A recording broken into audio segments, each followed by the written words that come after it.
तो रेडिटेल लिमिटेड के आज शेयर को यहाँ पर एनालाइज करेंगे, और जो यहाँ पर एक व्यूअर ने मुझसे पूछा था कि यहाँ पर जो नेक्स्ट टारगेट है वो क्या होने वाला है, तो उस चीज़ को मैं आज आंसर करूँगा इस वीडियो के अंदर में। तो जो रेडिटेल का जो टारगेट है उससे पहले हमें इसको एक बार बिजनेस को लिए हिसाब से देख लेते हैं। वैसे मैंने मार्क कर लिया है आपके प्राइस को। तो यहाँ पर पहले हम बिज़नेस को देखें, तो यहाँ पर अगर बिज़नेस यहाँ पर मेनली इनका जो पीएच में जाके मुझे पता लगता है हमें, तो यहाँ पर ट्रेडिंग और डिस्ट्रीब्यूशन का बिजनेस है। मतलब कि यहाँ पर ये प्रोडक्ट्स को बाय करते हैं और उसके बाद में इन प्रोडक्ट्स को वो सेल करते हैं आगे की ओर। मतलब कि खरीदते हैं और उसको बेचते हैं और डिस्ट्रीब्यूट करते हैं, मतलब कि यहाँ पर खरीद के दूसरे जैसे दुकानदारों को है वो प्रोवाइड करते हैं। ये मेनली इनका बिजनेस है। और ये बाकी आप ये स्क्रीन टोटल के अंदर में जाके पढ़ सकते हो। ठीक है, और अब यहाँ पर हम प्रॉफिट लॉस के अंदर में चले, तो यहाँ पर जो इनकी सेल्स है, एक बार हम स्टैंड अलोन देख लेते हैं ये। हाँ, तो यहाँ पर इन्होंने जो सारी ऑल ओवर कंपनियाँ इनके पास में जितनी भी है वहाँ से अगर सेल्स देखें, तो ईयर ऑन ईयर बेसिस पे जो यहाँ पर इनकी ग्रोथ है, वो यहाँ पर सेल्स की ग्रोथ अच्छी खासी है। मतलब कि 11% के समथिंग की यहाँ पर इनकी सेल्स में ग्रोथ आ रही है हर ईयर ऑन ईयर बेसिस पे। और यहाँ पर अगर हम देखें, तो यहाँ पर इसने मार्च 2022 के हिसाब से यहाँ पर मार्च 2025 में यहाँ पर जो सेल्स है वो ऑलमोस्ट यहाँ पर डबल के समथिंग ही इसने करके दिखा दी है।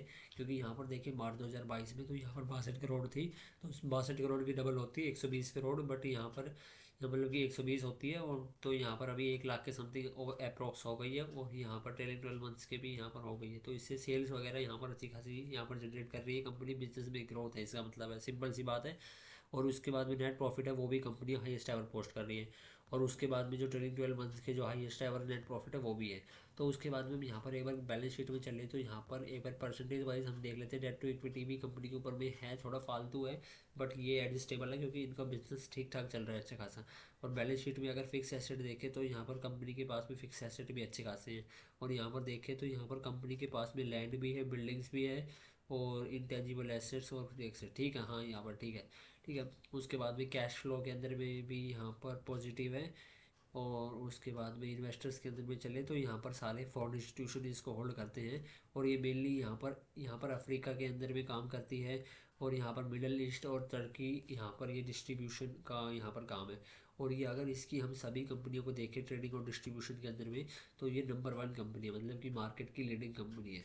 इसकी कोई टक्कर में है ही नहीं। यहाँ पर 20,000 करोड़ की मार्केट कैप है, और इसकी सेल्स वगैरह के हिसाब से इसकी कोई टक्कर भी नहीं है। अब यहाँ पर चार्ट पे चलते हैं, तो चार्ट में अगर चले एक बार एक चीज़ और बता देता हूँ आपको। यहाँ पर मैं जो इसकी बुक वैल्यू है वो भी कुछ ज़्यादा नहीं है। कहाँ गई book value? Book value R O C भी ठीक है, बुक वैल्यू कहाँ गई?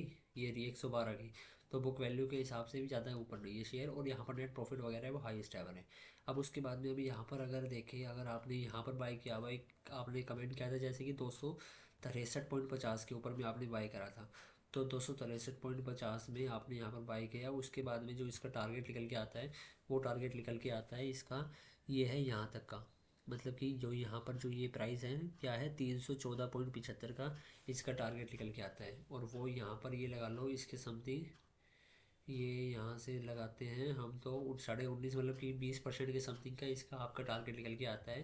क्योंकि यहाँ से यहाँ पर ये अच्छा खासा यहाँ पर शेयर नीचे आया, फिर नीचे आया, फिर ऊपर गया। तो यहाँ पर देखें हम, यहाँ से देखो ऐसे का थी बिल्कुल ऐसे वाटरफॉल करके आया है, और ये फिर आया है। तो ये यहाँ तक, तो यहाँ पर ये लगा लो आप जाता ही जाएगा, क्योंकि कंपनी के बिजनेस वगैरह भी अच्छे हैं, और यहाँ पर सेल्स वगैरह के अंदर भी ग्रोथ है। आई होप आपको समझ में आया होगा। और उसके बाद में अगर हम इसका थोड़ा और अगर लंबा व्यू है आपके पास में, यहाँ पर इसको 1 साल के लिए आप होल्ड कर सकते हो, तो उसके लिए मैं आपको बता देता हूँ क्या, कि यहाँ से हम मार्क करते हैं पकड़ के, इसको नीचे से ऊपर लेके चलते हैं, और उसके बाद में इसको हम कर लेते हैं कंट्रोल एच, कंट्रोल एच। तो यहाँ पर 399.25 का यहाँ पर 26% की संधि का टारगेट निकल के आता है। और ये टारगेट भी कंपनी जो नेक्स्ट यहाँ पर 9 to 12 मंथ्स के अंदर में अचीव करेगी। और ये 9 to 12 मंथ्स से ज़्यादा जल्दी ही अचीव कर सकती है, क्योंकि यहाँ पर एक अच्छा खासा टाइम यहाँ पर कंपनी स्पेंड कर भी लिया है अच्छा खासा। क्योंकि यहाँ पर अगर हम देखें पीछे का, मैंने देखा चार्ट पैटर्न इसमें, तो यहाँ पर कंपनी ने कोई ऐसा ज़्यादा ग्रोथ दिखाई नहीं है। क्योंकि यहाँ पर ये सेम प्राइस में ही कंसोलिडेशन इसने दिखाई है कब से कब तक, यहाँ पर 2021 से लेके यहाँ पर 2024 तक यहाँ पर सेम कंसोलिडेशन में रहा है। उसके बाद में जो नेट प्रॉफिट वगैरह है वो हाईएस्ट एवर आए कंपनी के। उसके बाद में ये यहाँ पर भी जाएगा 26% के समथिंग का यहाँ से इस प्राइस के हिसाब से। और करंट मार्केट भाव के हिसाब से अगर टारगेट देखें, तो इसका जो निकल के आता है वो 52-53% का जो टारगेट निकल के आता है। तो इसको आप यहाँ तक भी होल्ड कर सकते हो। यहाँ तक होल्ड ना करो तो यहाँ तक तो कम से कम होल्ड कर लेना, कितनी 40% की समथिंग का। तो ये टारगेट नेक्स्ट 6 मंथ्स में यहाँ पर ऑलरेडी अचीव हो सकता है। बट एक साल का टाइम मैक्सिमम लेके चलना, और ऊपर नीचे से थोड़ा मोड़ा चलता है, बट एक साल में अप्रोक्स ये टारगेट अचीव होगा। और शॉर्ट टर्म के हिसाब से अगर मैं बताऊँ तो ये यहाँ पर टाइम तो मैं कुछ भी नहीं बता सकता, क्योंकि बट इसके जो रिजल्ट्स वगैरह है वो अच्छे खासे हैं। तो यहाँ पर रिजल्ट्स के हिसाब से नंबर यहाँ पर अगेन जल्दी से जल्दी स्टॉक को लाइफ टाइम हाई यहाँ पर है वो टच करना ही चाहिए।